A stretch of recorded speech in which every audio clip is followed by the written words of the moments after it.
And you're up. Okay, great. I didn't know if I was going to see people, come up on the screen, but that's okay. Good afternoon, everyone. Thanks for joining us. My name is Eleanor O'Rangers, and why don't I go ahead and share my screen here?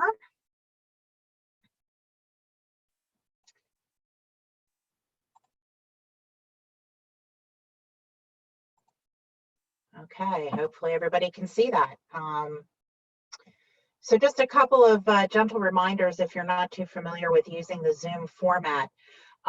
If you could mute your lines during the presentation, I promise I will do a Q&A at the end of the presentation, so no worries there.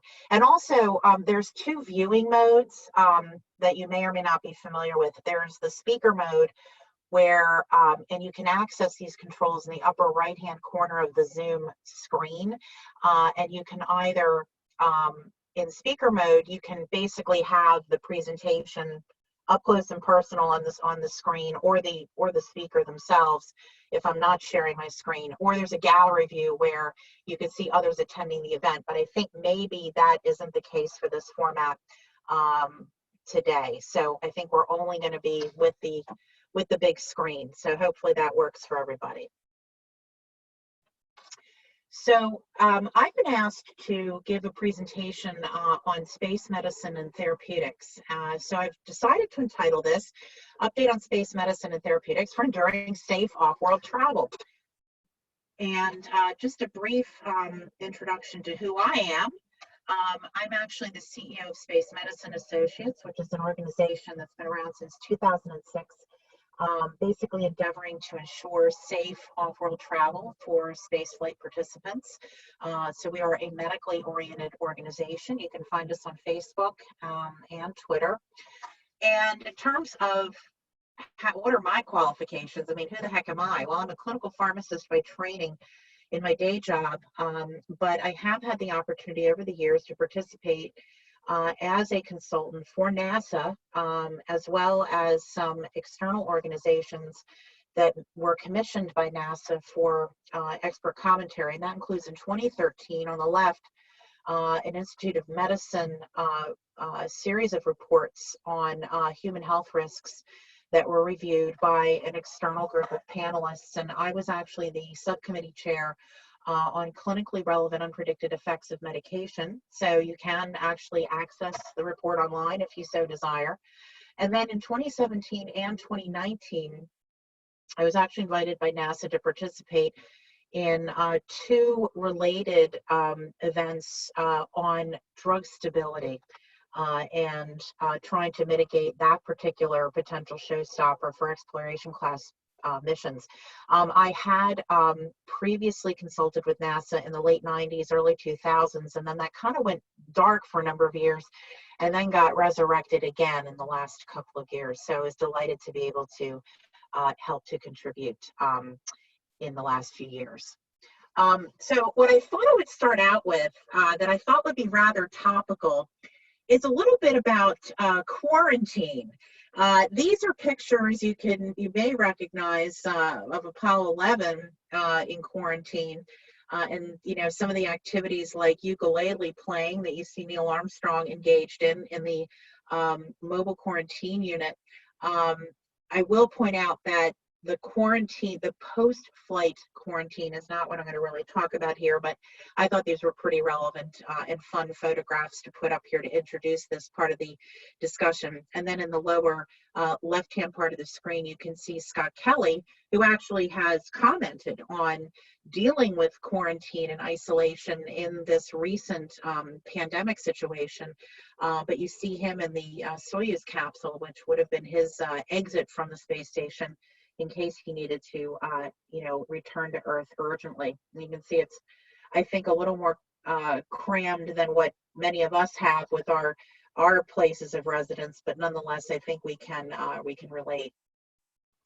So one thing I want to mention is if you have a burning desire to continue to stay in isolation, there is an opportunity currently that NASA is recruiting for participants for an 8-month extended stay at the Institute of Biomedical Problems in Moscow in their isolation unit that you can see pictured here. So if you have an advanced degree and or military officer training, you too could spend 8 months in isolation so that NASA can understand some of the psychological and physiological impacts of isolation.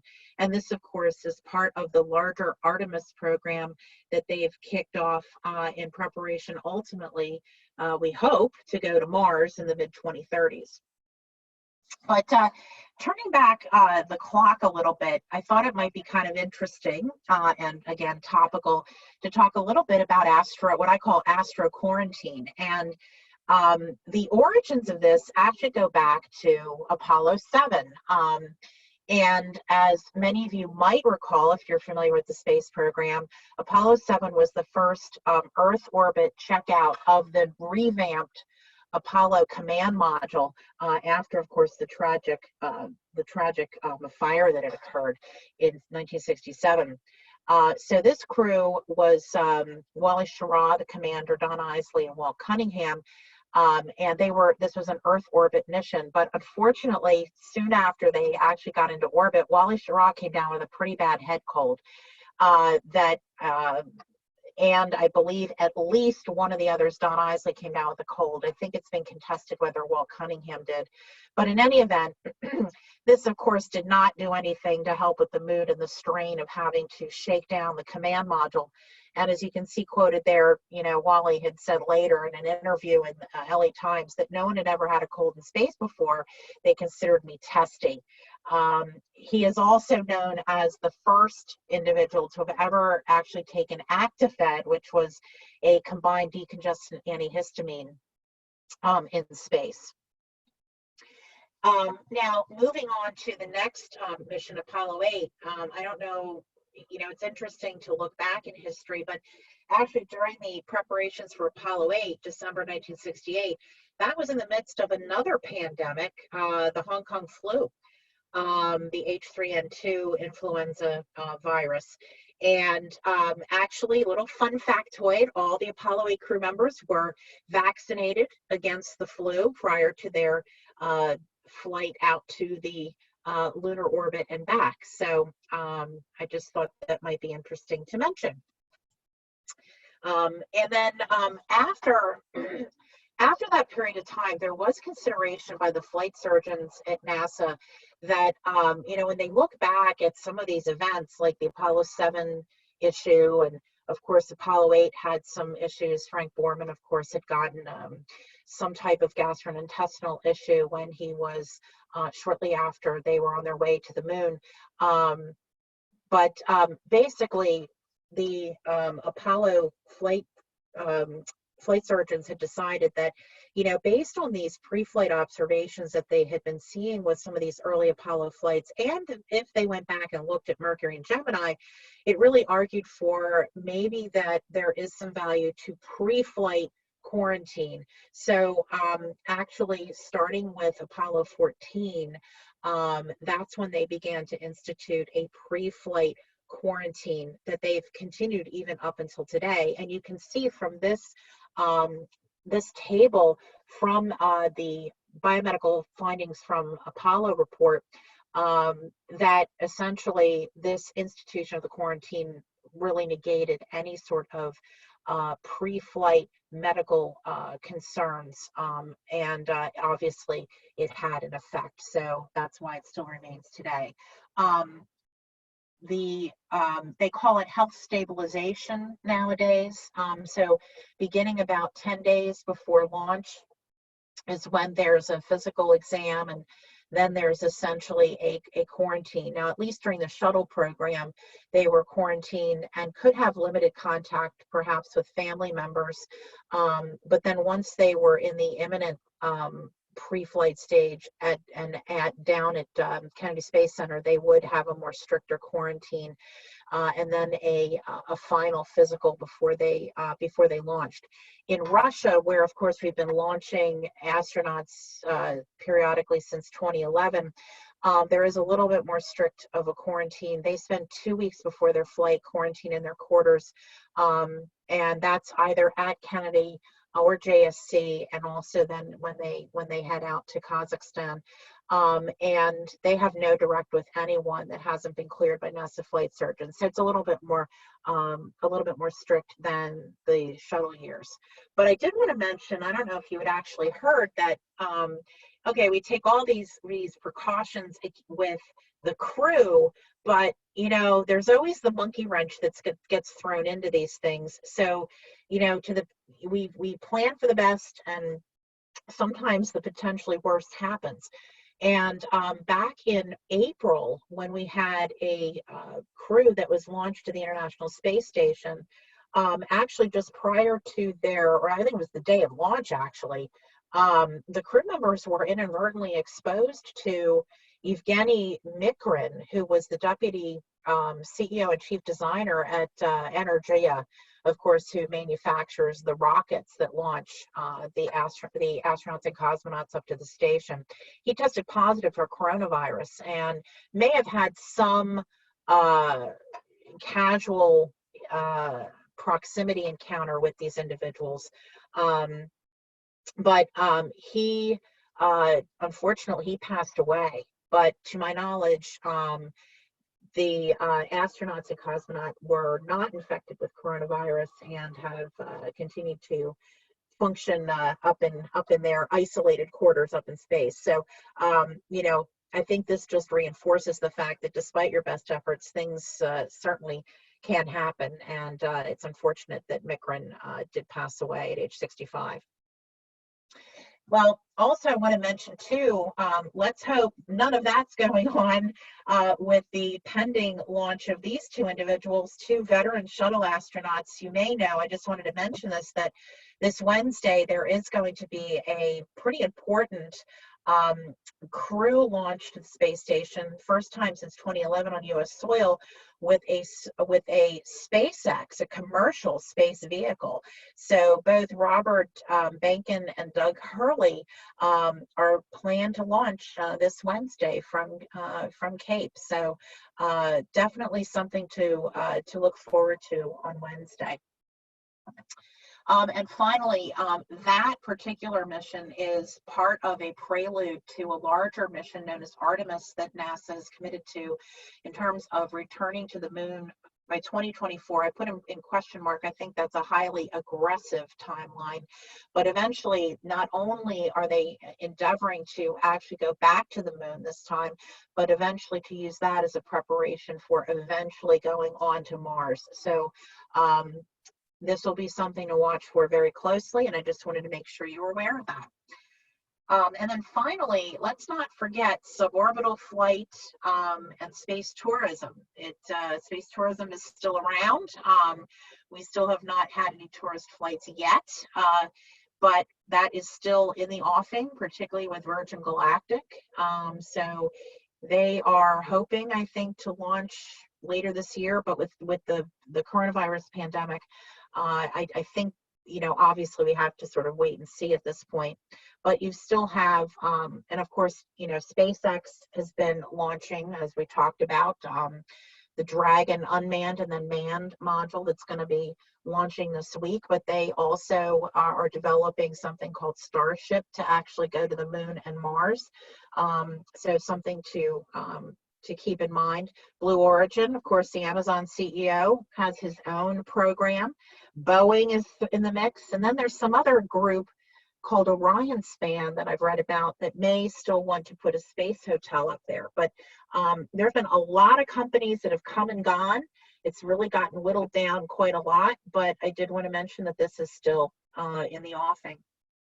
And to that point then, you know, we have to consider that today, if you're talking about tourists, that we have to inherently accept a looser medical qualification. These are going to be more like you and me flying. It's not necessarily those, you know, the quote unquote right stuff from years past that are going to be flying. So we can potentially be encountering people with other medical issues. But the question then becomes, can these people actually fly safely?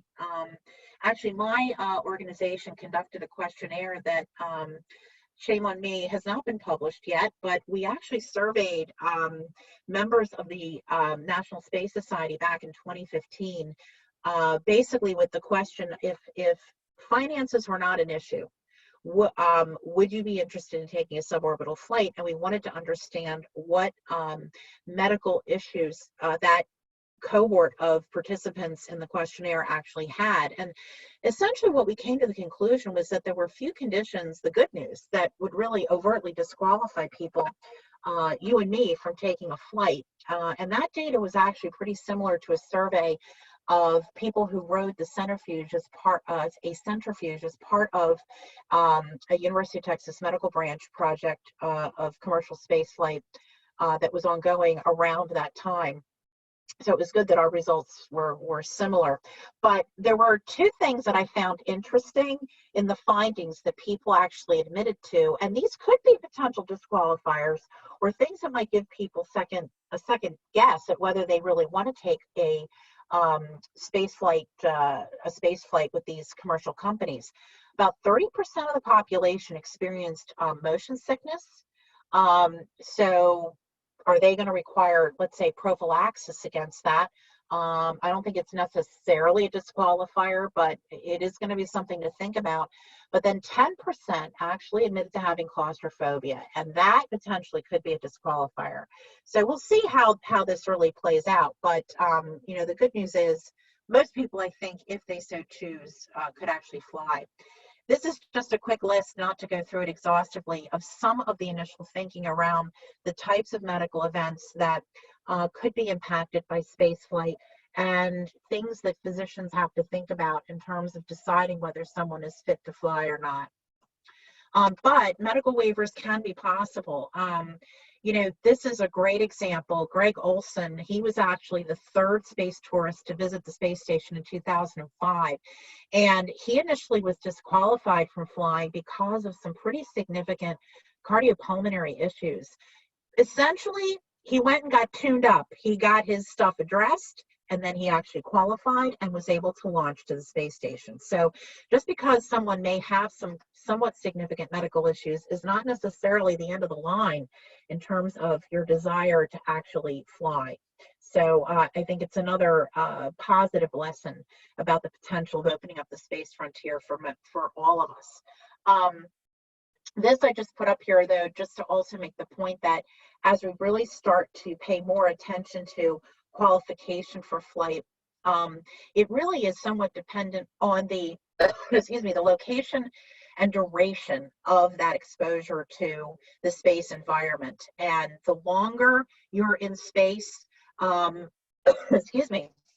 more likely you are to have to consider some medical issues that could be potential disqualifiers. These commercial flights, these suborbital tourist flights, very few rate limiting medical conditions that are going to prevent someone from flying, but that becomes a little more onerous with these longer sojourns into space. So that's going to be something that people are going to think about. And again, this slide also from a fairly recent publication in New England Journal of Medicine also talks about some of these medical challenges, and it's stratified by location and duration. So the flight surgeons are thinking very much in this location duration viewpoint. So, you know, let's turn our attention to that more of the update to some recent medical information that's out there. And of course, I always love to quote Star Trek when I have a chance to. And some of you may remember this from the first reboot movie back in 2009, where Leonard McCoy talks about, you know, all the potential things that can happen in space. And well, we may not have Andorian shingles in this world, but certainly there are some issues that we're going to talk about next. So I always love to show this slide because basically the point is the entirety of human physiology is globally affected by microgravity or weightlessness. So any sort of thing can be affected in space. The timelines and the impact varies. You can see, for example, with the gold line, where it says neurovestibular system, that's the acute getting used to being in space, the motion sickness issues that can plague some people. Um, that is a fairly rate limiting issue early on in the course of going into space. But you can also see that over time there are other effects, effects on the cardiovascular system, effects on bone and calcium metabolism, radiation effects that can be cumulative and may not necessarily peak and then wane over time.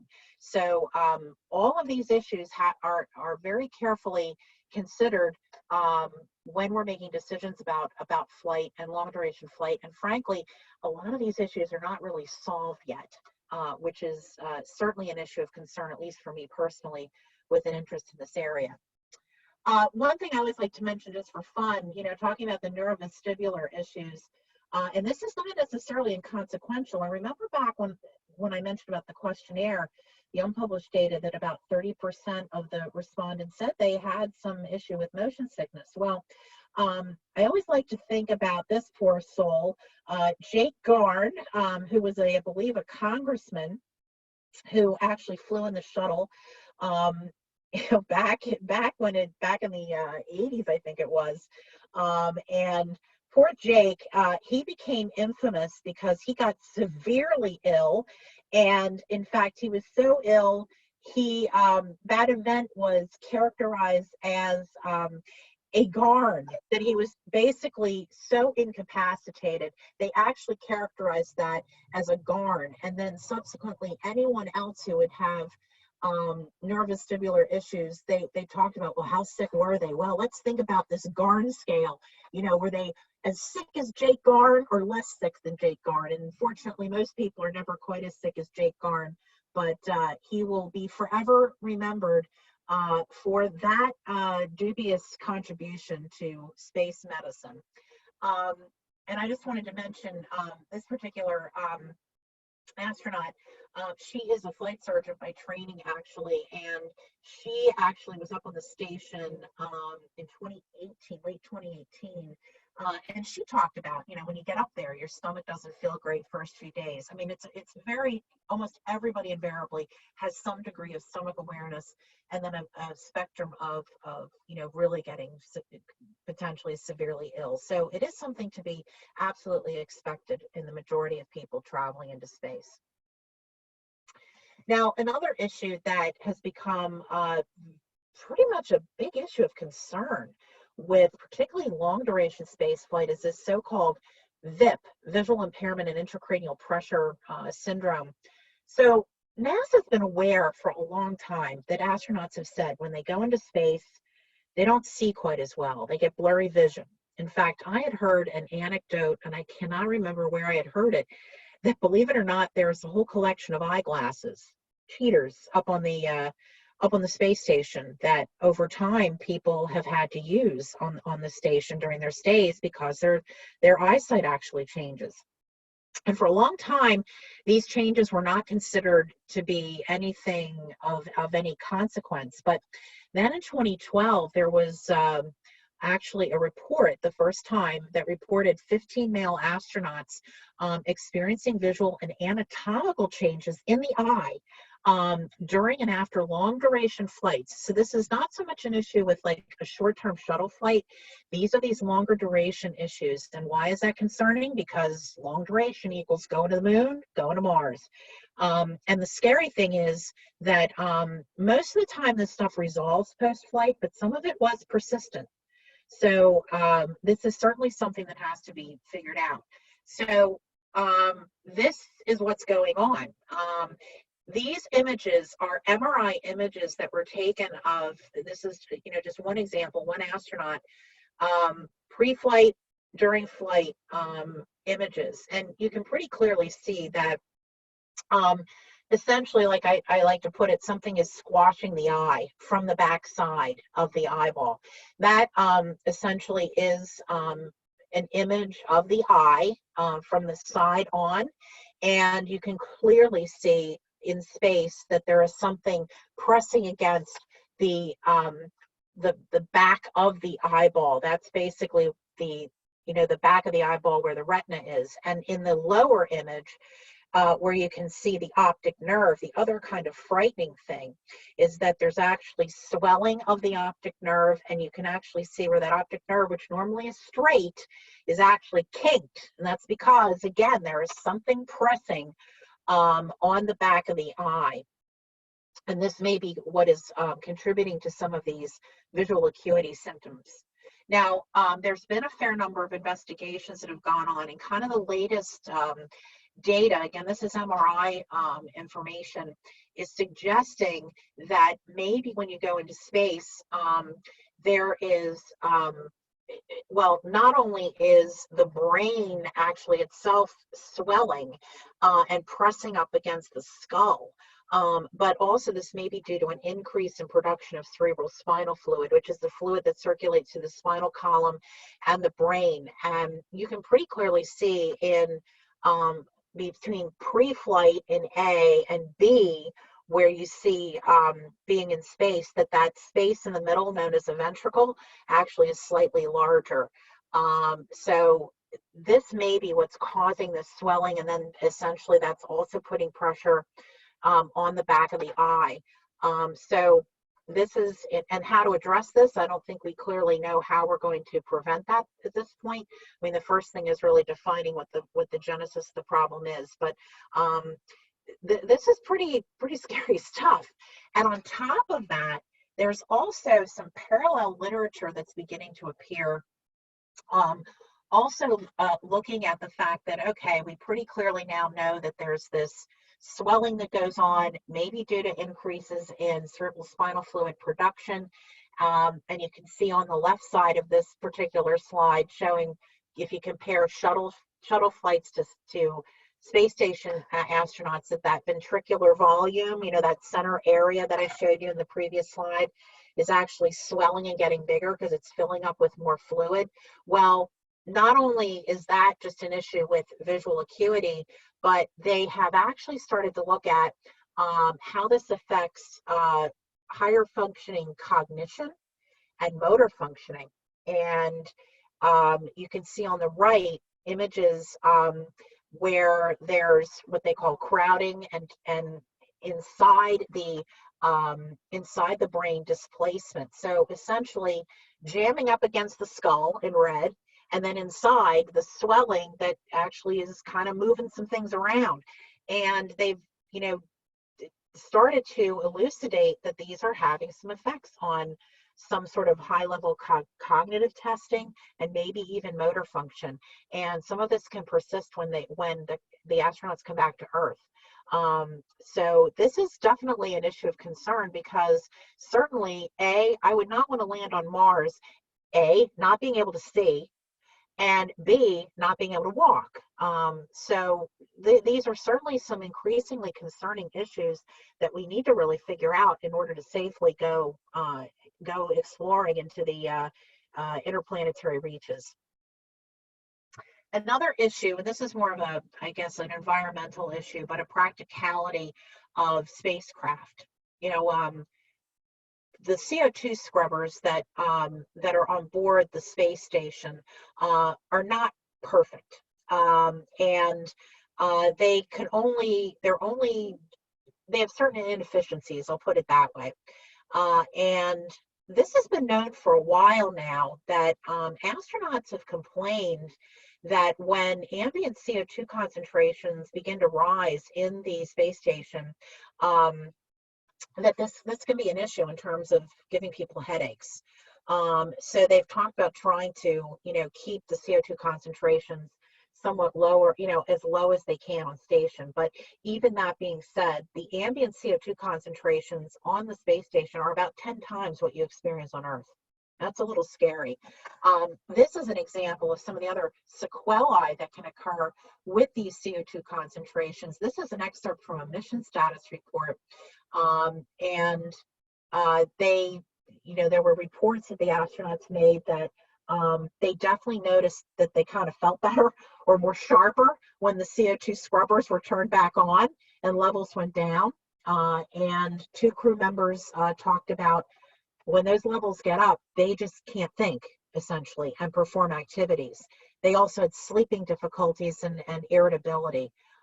which was noticed by ground controllers. And there was also one other report that I've read, actually was Ken Bowersox, one of the former shuttle commanders, talking about how he felt like when he was in space, when he would be watching like a movie or having a conversation with family members, that he became much more emotional in space, interestingly enough. Whether that is a type of irritability, some sort of other neurocognitive manifestation of these elevated levels of CO2, I think that could be argued. So pretty interesting.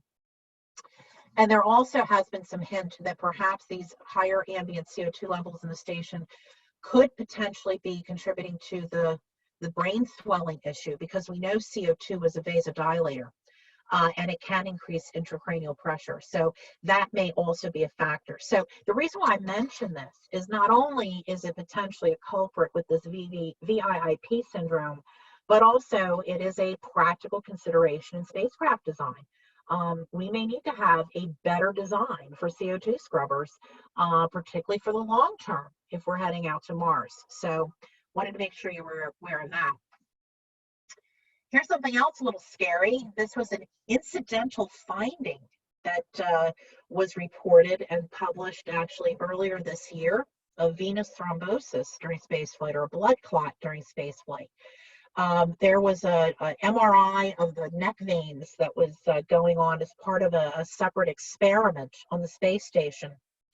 And one of the astronauts was found to have a blood clot that had developed in the jugular vein 2 months into the 6-month space mission. This was an incidental finding, had not been seen pre-flight, and had never been documented before, basically because we hadn't been looking for this before. This particular astronaut was managed with 2 different types of anticoagulants, one that was up on station at the time that could be given subcutaneously under the skin. And then on a resupply mission, there was an oral anticoagulant known as apixaban, or Eliquis is the brand name, excuse me, that was brought up to station, and that person continued to take that until when they were almost ready to come back for landing. No adverse sequelae, fortunately. And again, this is not a common condition on Earth. It's been seen in IV drug abusers and in certain types of cancer, but it is really uncommon on Earth. So now we have no idea how common this is in flight, and the potential, obviously, God forbid, a piece of this clot broke off and went to the brain, someone could have a stroke. So this is another thing that now we're going to have to think about. Do we need to prophylax people on long duration flight with anticoagulants? So a big unanswered question. Now, some of you may remember in the last couple of years, this is going back to 2016, that 2 of the astronauts who were twins, the Kelly brothers, they actually had proposed to NASA to actually have one of them remain on Earth, one to go up on station to conduct what they called the twin study. And this was to evaluate changes in physiology between the twin on Earth versus the twin in space, which I thought was a pretty interesting proposition. So NASA took them up on it, designed the study, and this is essentially to be able to compare and contrast the physiologic changes that would occur between the 2 study subjects, if you will, and what would how that may factor into planning for long duration missions. And essentially, fortunately, most of the changes that were observed were things that could be mitigated, could be treated and managed, but which was really the good news. But still, I think there certainly is room for improvement, with what was certainly observed. But to me, some of the most interesting observations about long duration flight came from Scott Kelly himself. He was the twin who was upstairs, if you will, on the station for 340 days. And when he came back to Earth, and he also, not only did he recount this in an interview with the Washington Post back in 2016, but he also there's extensive discussion of this in his book Endurance, if you have a chance to read it. But he talked about things that happened to him when he returned to Earth. And I'm highlighting in particular that he says, I felt much worse coming back. The most worrisome symptoms I had, which was swelling in my legs, rashes, which were gone after a couple of weeks. I know he also mentioned burning sensation on his skin. And I found this quite interesting that he experienced it. You know, this big tough guy who was willing to say, you know what, I really felt like crap coming back to Earth. And when I think about that, I think, you know, what if that is a common thing to experience? How are people going to manage that if they go out to Mars and they land and they really feel awful? Will they be able to complete their mission in the short term? I think there's going to be some question about that. And, you know, I'm sure people can power through these things, but maybe some won't be able to as much. So I think they need to be psychologically prepared that some of these things will occur. Now, interestingly, the thing that did catch my attention about the rashes made me think about this particular publication, which recently came out. And this has also been known for a number of years. You know, spaceflight is a stressful situation for any number of reasons. Stress on the physiology, the inherent stress of flight itself, the concern about, you know, gosh, I hope I'm not going to experience acute decompression, you know, et cetera.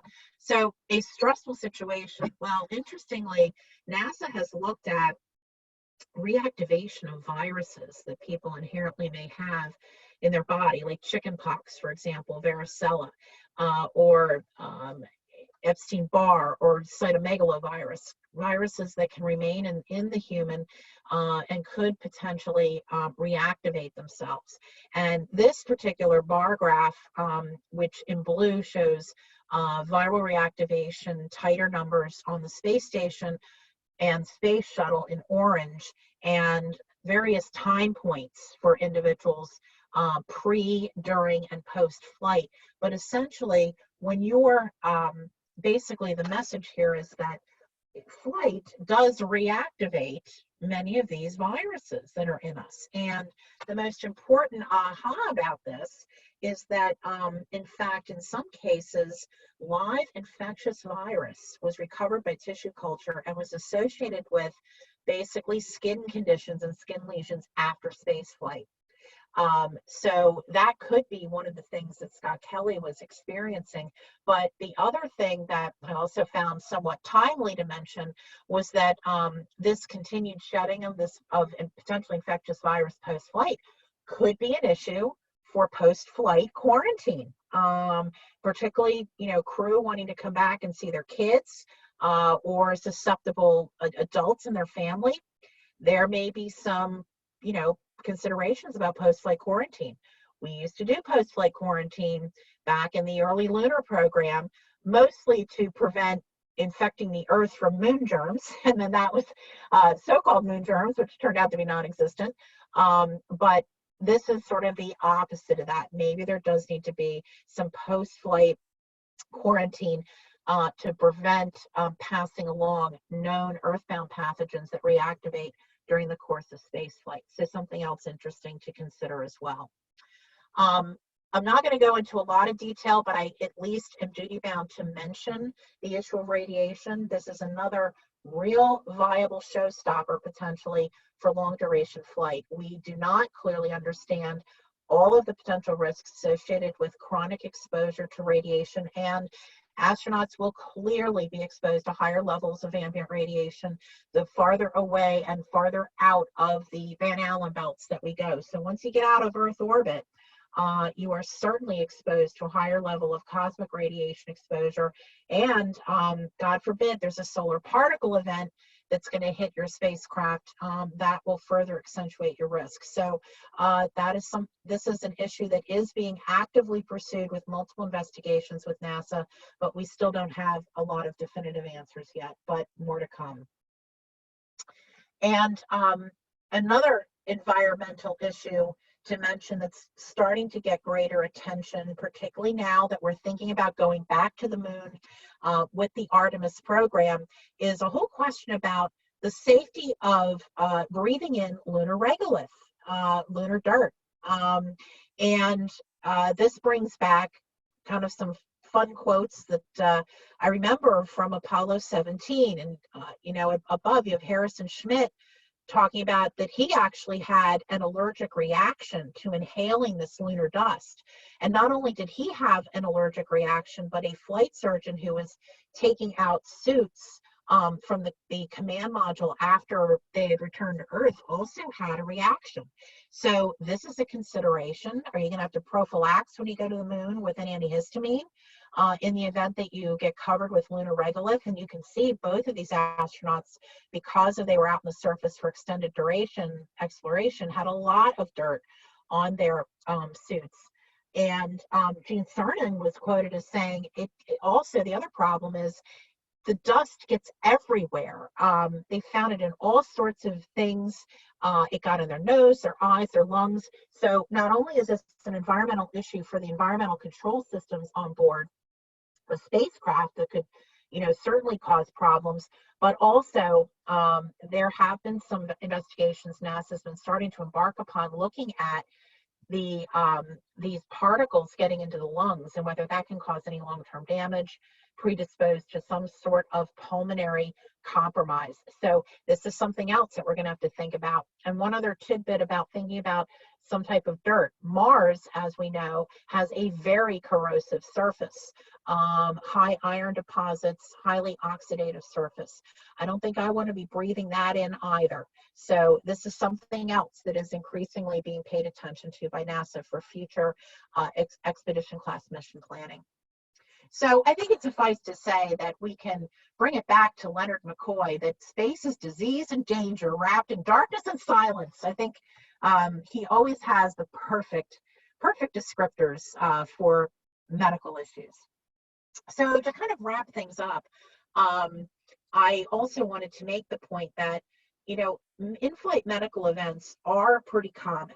And if you look at just the space shuttle program, so this is relatively short duration flights, that there are a number of things that are happening to astronauts in space. You can see a lot of it is that space adaptation syndrome, and a lot of people experience that issue, but a whole plethora of things that can afflict individuals when they're in space. So we need to be prepared for this. We need to determine what the relative risks of these are in terms of mission planning, and that factors into, most importantly, and of particular interest for me, the types of medications that you're going to carry with you.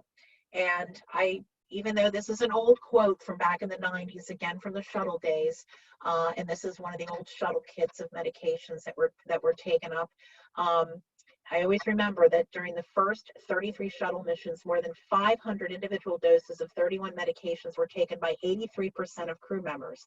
So there are the majority of individuals at some point and another are going to be utilizing that med kit for some for some issue. Now, back in the shuttle days, a lot of it was for a lot of relatively short things that sort of bugged you, the motion sickness issues, sleep disturbances, possibly dry eyes. But the risk of potential major medical issues with a longer duration flight, we need to contingency plan around that, and the mix of medications is definitely going to evolve. Well, one other thing that I want to mention though with regards to medication use is that essentially our knowledge of how medications interact with the human body in space is really in its infancy. And this is a very nice summary from a fairly recent publication by some folks down in Houston of the various studies that have attempted to start to explore the issue of whether medications behave the same way when interacting with the human body in space. There are a few studies that have flown, but by and large, anything else is really what we call analog studies, so done in animal models or bed rest studies here on Earth. And essentially, the medications that are highlighted in red on this diagram, they actually did demonstrate some significant changes in their distribution or their metabolism, how they interacted with the body during space flight or in one of these analogs to space flight issues. So this really, to me, says that not only do we need to understand the physiology of what happens to the human body in space, but we have to understand how that subsequently impacts how the body will react to medications in space. And we really have very little knowledge about whether these medications will be as effective or could they be more dangerous when used in space. And we clearly need to understand that as part of our risk mitigation planning for exploratory class missions. And on top of that, one other issue, and this was the particular topic of the two most recent panels that I was involved in with NASA, is the issue of drug stability in space. There is data that suggests that medications do degrade faster in space. And we don't exactly know why. More than likely, it is due to a combination of factors, including a higher exposure to ambient radiation in space, but there may be other local factors at play that we don't know. One, for example, could have something to do with CO2 again. That has been hypothesized, but has yet to be proven. But suffice it to say that we do know that medications do degrade at a faster rate. And whether they just degrade into an inert substance or could they degrade into something potentially toxic is another open-ended question. The other practicality here is that if you are planning a flight, let's say to Mars, that is going to be a multi-year event, you have to make sure that you're probably going to be bringing your med supply with you. If those meds are going to expire or degrade before the end of the mission, that's a problem. So this is another major consideration that is just getting started in terms of problem solving. And NASA, quite frankly, has a lot of work to do in this regard.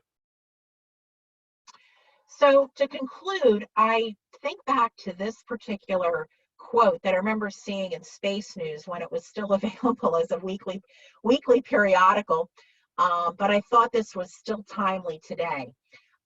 Since the summer of Apollo 11, we've discovered exotic life forms existing in the most extreme environments on Earth and learned more about places in the solar system that could possibly harbor life forms. We have also learned that such issues as radiation exposure and bone and muscle loss pose serious challenges to conducting long-term missions beyond low Earth orbit. And all this goes to show that as much as we are now focused on developing safe and reliable launch vehicles and spacecraft for future missions, significant scientific analysis and scientific imagination will also be required to deal with the many complex biological challenges of taking our next giant leap into space.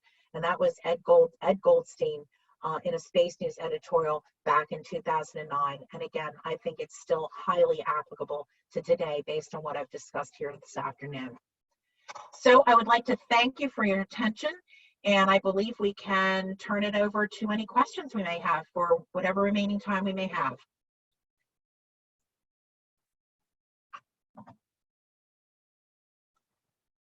And I'm going to also stop sharing my screen.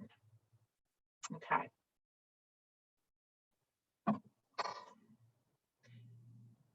So Matt, I don't know, are you refereeing questions or should I just look at chat?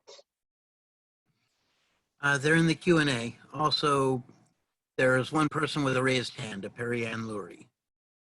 Okay. Well, maybe we could have Perry Ann. I need to go to, let me see if I can go to my gallery. Oh, okay. I can't see anyone, so I apologize, but the person who raised their hand, maybe she can open her mic and ask the questions, and then I can go to the Q&A.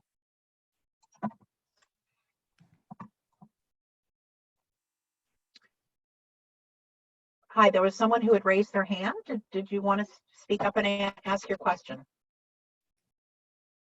She may be calling in from a phone. Okay. She may not be able to. Okay. Well, if you have a chance to write your question in, or if you have that ability, that would be great. But I think, why don't we go ahead and address. Okay, Doc, down at the bottom of your screen, do you see the Q&A tab? I do, and I have that up. So okay. I'm going to go ahead and start walking through those. So one of the first question was, are there any issues with LASIK in space?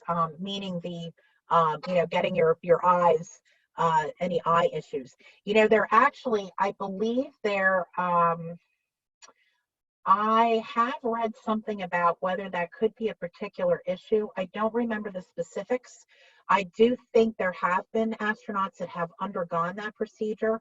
So I don't think it's a major showstopper, but there's something I don't remember immediately, and I apologize for that.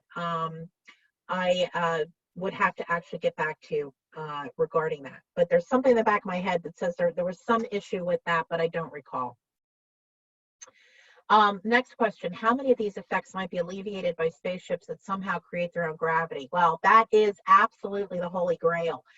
In fact, I had a slide that I was going to show that about that really ideally any of these issues could be readily mitigated if we had the ability to produce artificial gravity. The question is, though, intriguingly, how much do we need a full 1G environment to prevent those issues? In other words, does it have to be just like 1G exposure here on Earth? And I don't think we have an answer to that. Years and years ago, I had sat in on a presentation by a gentleman who was doing some sort of modeling on gastrointestinal tract function and drug absorption. And he had suggested that exposure to like a Mars-like environment, 0.38 G, may be sufficient to prevent any of these physiologic effects. But frankly, I have not seen any definitive work to say what level of gravity would be able to mitigate that. So I think that is an excellent question. It is yet to be completely answered. But for now, we don't have the ability to generate any sort of artificial gravity. And I don't know if you have even centrifugal, if you have acceleration, like you saw in the 2001 movie where they're, on the rotating space station. I don't even know if that itself would be able to mitigate these effects either. So a lot of unanswered issues with that as well. The next question, have there been enough women in space to have strong indication of any differences in reactions to prolonged time in microgravity? I am not sure that there have been, I am not sure that, certainly there have been more women flying since the late 70s, but whether there's any greater, if they are any more likely to be able to tolerate long-term exposure to space, I don't know. But one caveat is that women, because of their body size, actually consume less consumables, oxygen, for example, than men do. So there have been people that have proposed over the years that maybe it would be more consumable. It would be less consumables if you took an all-female crew, for example. In fact, I remember a while ago, I think back right after, it was, I think, right around the time they were talking about reinstituting the Teacher in Space program and when John Glenn was going to fly. This was like the late 90s. I believe there was discussion at that point that was considered about having an all-female crew for one of the shuttle missions. But I think that went by the wayside. But it was postulated back then that, well, one of the advantages is less consumables. That may have advantages in terms of weight issues with, planning the spacecraft and so forth. So, but in terms of physiology, I don't think that's been completely addressed. There was a recent article that talked about issues pertaining to menstruation with women and whether that could be an issue in space. So far, I don't think that's a major issue, but one thing that we certainly know is that oh, Matt, are we still on? I just went to the regular screen. We're still on, but I need to shut this down, unfortunately, because I need to set up to host the next one.